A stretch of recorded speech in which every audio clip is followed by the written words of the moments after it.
Gracias, señor presidente.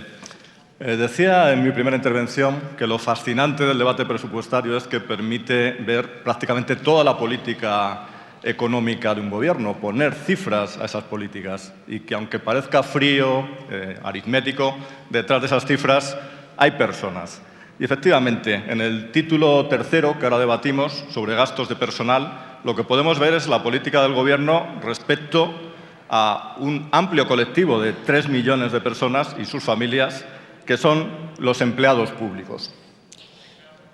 Desde el inicio de la crisis, los empleados públicos han sido unos de los mayores paganos de las dificultades económicas de nuestro país, con los gobiernos del Partido Popular y también con los anteriores, con los últimos gobiernos del Partido Socialista. En el año 2010, sus salarios se redujeron, como media, un 5%. Y desde entonces, año tras año tras año, este año por quinto año consecutivo, su salario se ha visto congelado. Un año de reducción seguido de 5 de congelaciones. Por otro lado, no solo se han reducido sus salarios y han perdido poder adquisitivo, sus sindicatos hablan de una pérdida acumulada del 30% de poder adquisitivo. No solo ha sucedido esto, sino que también el año pasado perdieron la paga extra de Navidad y también han visto cómo se han ido restringiendo sus beneficios sociales.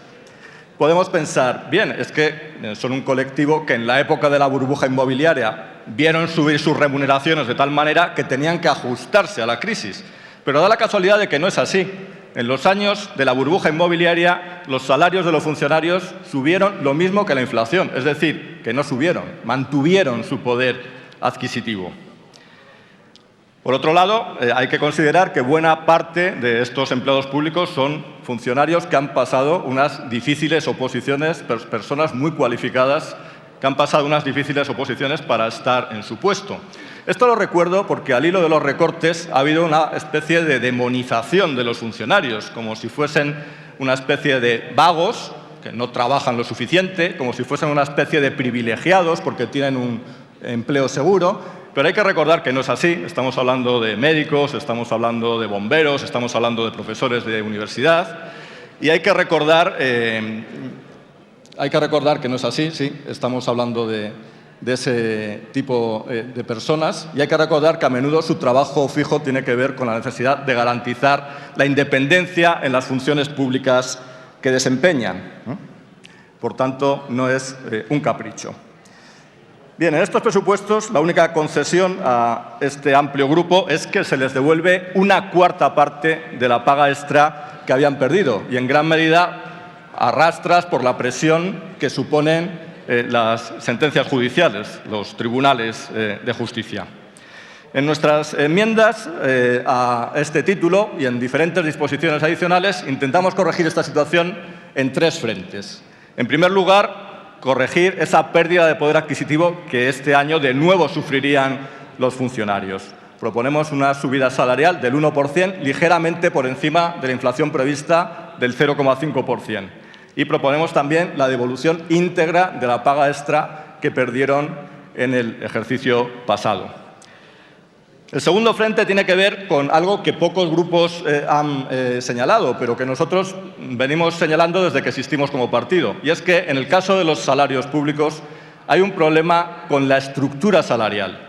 Normalmente se tratan a estos funcionarios, a estos empleados públicos en bloque, se congela el salario, se sube el 1%, pero no se acaba de abordar el problema en la estructura salarial tan irracional que hay en las administraciones públicas españolas, donde se dan casos en que personas que realizan prácticamente la misma función tienen salarios muy dispares. Por ejemplo, guardias civiles y policías nacionales frente a policías autonómicas. Guardias civiles, policías nacionales, obviamente, con unos salarios mucho más bajos.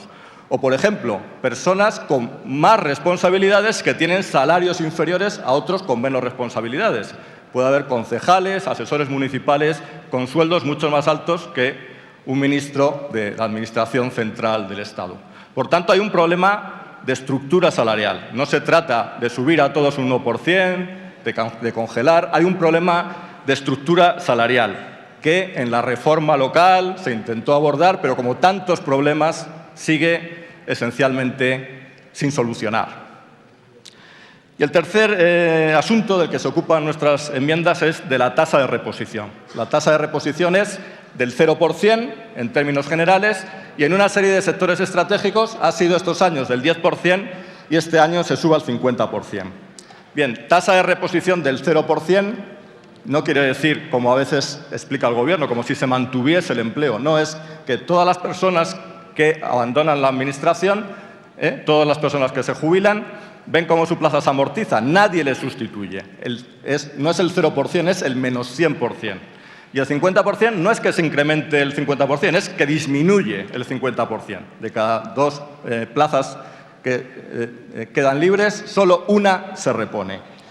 Nosotros creemos que en los sectores estratégicos esta tasa de reposición debería ser del 100%. Estamos hablando de funciones como las que realiza la Agencia Tributaria en la lucha contra el fraude.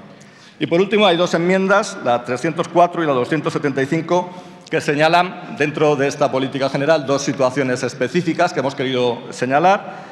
Una tiene que ver con los funcionarios docentes que piden voluntariamente alargar su vida laboral, su servicio activo, algo que va en la línea de las recomendaciones del Pacto de Toledo y que está previsto legalmente y que, sin embargo, no acaba de ponerse en práctica. Y la 275 se refiere especialmente a la carrera judicial, donde creemos que hay una necesidad de refuerzo de plazas. Este es el sentido de nuestras enmiendas al título 3 de gastos de personal. Gracias, presidente.